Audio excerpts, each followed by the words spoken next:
इसी तरीके से एक और चीज जो सबसे खतरनाक है वो है शक, और ये बीमारी बहुत खतरनाक है। बीवी को शौहर पर शक और शौहर को बीवी पर शक। शक का कोई इलाज नहीं है, दोनों का एक दूसरे पर एतमाद बेपनाह जरूरी है। और उसके लिए सबसे पहला रोल अगर किसी को प्ले करना है तो वो मर्द को करना है। मर्द अपनी लाइफ इस तरीके से गुजारे, अपना मोबाइल कहीं भी रख दे, बीवी को चेक करना हो चेक कर सकती है, उसे क्या टेंशन है। जब उसका किसी के साथ कोई चक्कर या अफेयर है ही नहीं तो उसे क्या टेंशन, भले बीवी खोल करके देखे क्या फर्क पड़ता है। लेकिन ये छुपाना और फिर उसके बाद ये करना और वो करना और फिर यूं छुपा करके मैसेज और यूं छुपा करके बात और यूं फिर आइस का बात, फिर गैलरी में जाके बात, ये सारी चीजें जो होती हैं इससे शक क्रिएट होता है। इसलिए मर्द को चाहिए कि जहां से बीवी को शक पैदा होता हो और आपस में एक दूसरे पर एतमाद जो है वो खत्म होता हो, ऐसा कोई काम कतई तौर पर न करें। और इसी तरीके से मर्द को चाहिए कि अपनी बीवी को स्ट्रिक्टली इस बात का ऑर्डर कर दे कि तुम्हारी कोई चीज मुझसे छुपी हुई नहीं होनी चाहिए और कोई ऐसा काम तुम ना करो जिससे मुझे शक हो। लेकिन मैं यकीन के साथ कहता हूं, अगर शौहर वफादारी का मुजाहिरा करे और बीवी के जायज मुतालिबात को पूरा करे तो इंशाअल्लाह अज़ीम बीवी भी कभी उसके साथ बेवफाई नहीं करेगी और उनकी जिंदगी पुरसुकून गुजरती हुई इंशाअल्लाह दिखाई देगी। तो शक ये सबसे खतरनाक चीज है मियां बीवी के दरमियान डिस्प्यूट के लिए। इसलिए बाहमी एतमाद ये बेपना जरूरी है। मर्द अपनी बीवी पर एतमाद करे और औरत अपने शौहर पर एतमाद करे। एक चीज और होती है मर्द में एक खामी, अब तो बड़े घरानों में ये है कि खाना बीवियां पकाती ही नहीं बल्कि काम वाली ही पकाती है। इसलिए अब वो एतराज तो तकरीबन खत्म हो गया कि नमक नहीं है और शक्कर नहीं है और ये नहीं है और वो नहीं है या पकाने नहीं आता। ये बात तकरीबन घरों के अंदर, बहुत सारे घरों के अंदर ये खत्म हो चुकी है। लेकिन आज भी 70% घर ऐसे हैं जहां पर बीवियां खाना पकाती हैं, बल्कि 80% घर ऐसे होंगे। अब रोज की किटकिट, खाना बना दस्तरखान पर रखा गया तो अब मियां ने एतराज किया, ये क्या रोज तुम दाल पका के खिलाती हो, यार तुम्हें पकाना नहीं आता, तुम्हारी माँ ने नहीं सिखाया, तुम्हारे बाप ने नहीं सिखाया, आज नमक इसमें ज्यादा है, आज मिर्च इसमें ज्यादा है। ये तरीका भी आपस में रंजिश को बढ़ाने का है और शादीशुदा जिंदगी को तबाह करने का है। इस्लाम ये चाहता है कि तुम अपनी बीवी की तारीफ करो और उसकी गलती को नजरअंदाज करो। यानी इस किस्म की गलती को, आका करीम सल्लल्लाहु अलैहि वसल्लम का मामूल क्या था, कभी भी मेरे आका सल्लल्लाहु ताला अलैहि वसल्लम ने किसी खाने को बुरा नहीं फरमाया। अगर वो खाना सरकार सल्लल्लाहु ताला अलैहि वसल्लम को पसंद न होता, यानी मुराद ये है कि उस खाने के अंदर मिर्च या कोई चीज ज्यादा होती और सरकार उसे खाना पसंद न फरमाते तो हाथ रोक लेते, लेकिन कभी खाने में ऐब नहीं निकाला करते और खाने को ठुकराया नहीं करते। ये मेरे आका सल्लल्लाहु अलैहि वसल्लम की आदत करीम थी।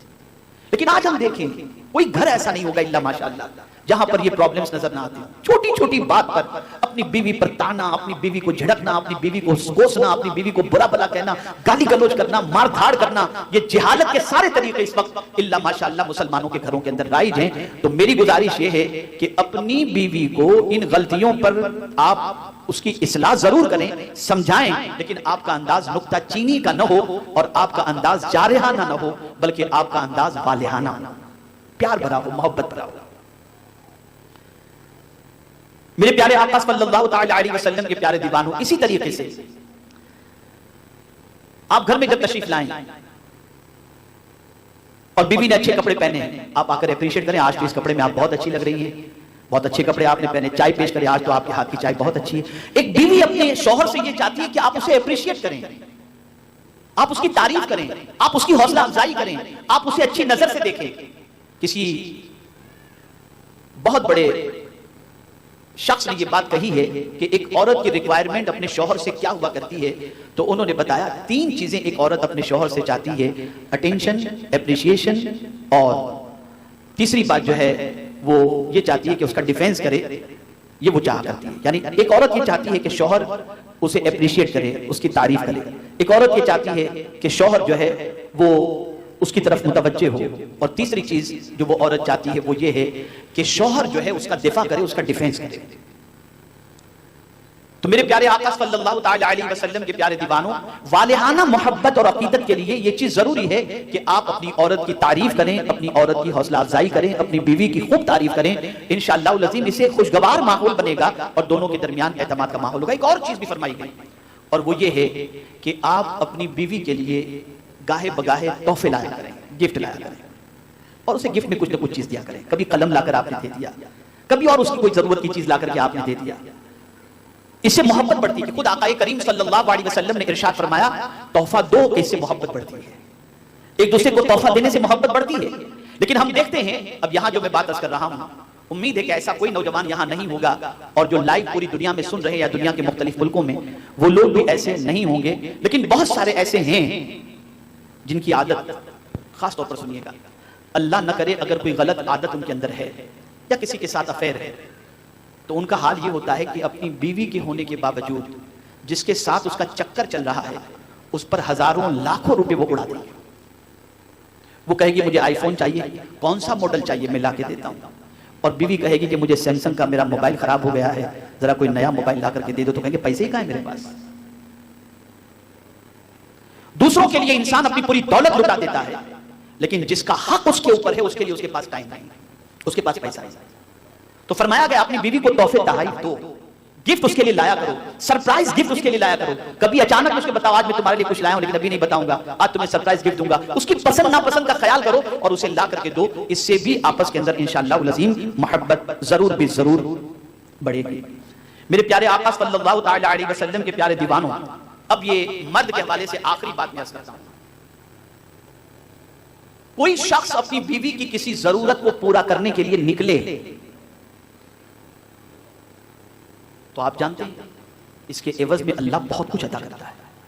हज़रत मूसा कलीमुल्लाह अलैहिस्सलातु वत्तस्लीम, जब उनकी बीवी सारा उम्मी से थी, प्रेग्नेंट थी, और जब वो निकले तो ठंडी बेपनाह थी। अभी हज़रत मूसा अलैहिस्सलातु वस्सलाम को ताज नबूवत नहीं अता किया गया था, और जब ठंडी पड़ी, बहुत ठंडी लगने लगी, तो हज़रत सारा ने हज़रत मूसा अलैहिस्सलातु वस्सलाम से अर्ज किया कि मेरे सरताज मुझे बहुत ठंडी लग रही है, मेरे लिए कहीं से कुछ आप आग का इंतजाम करें ताकि मैं उसका सेक लूं और उसके जरिए मैं ठंडी को दूर करने की कोशिश करूं। हजरत मूसा अलैहिस्सलाम आग की तलाश में निकले। किसके लिए? बीवी के लिए। भाई आप जवाब दे तो मुझे इत्मीनान हुआ कि समझ रहे। किसके लिए तलाश में निकले? बोलिए। बीवी के लिए। बीवी की तकलीफ को दूर करने के लिए हजरत मूसा अलैहिस्सलाम आग की तलाश में निकले, तो आपने देखा कि कोहे तूर पर कोई चीज चमक रही है, तो आपने समझा कि शायद आग है। हजरत मूसा अलैहिस्सलाम जैसे ही वहां पहुंचे, अल्लाह को हजरत मूसा की ये अदा इतनी पसंद आई कि कोहे तूर पर अल्लाह ने उनको नबूवत का ताज अता फरमा दिया। मुफस्सिरीन फरमाते हैं इससे ये बात समझ में आती है कि अगर बीवी की जायज परेशानी को दूर करने के लिए कोई शौहर अगर गुजरता है, जाता है, मेहनत करता है, मशक्कत करता है, तो इसके एवज के अंदर अल्लाह ताला उस पर इनाम और इकराम की बारिशें नाज़िल फरमाता है। तो ये बीवी के लिए किसी चीज की खरीदी के लिए जाना या उसकी जरूरत, वो बीमार है उसे लेकर हॉस्पिटल जाना, उसका इलाज मुआवजा कराना, ये बीवी की गुलामी नहीं है, ये बीवी का हक है, और इसके एवज के अंदर अल्लाह अज़्ज़ व जल बेपनाह बरकत अता फरमाता है। हम पूरी दुनिया में बहुत अच्छे हों, दुनिया हमारी तारीफ के पुल बांधती हो, लेकिन खुदा की कसम सबसे अच्छा वो है जिसे हुजूर अच्छा फरमाते।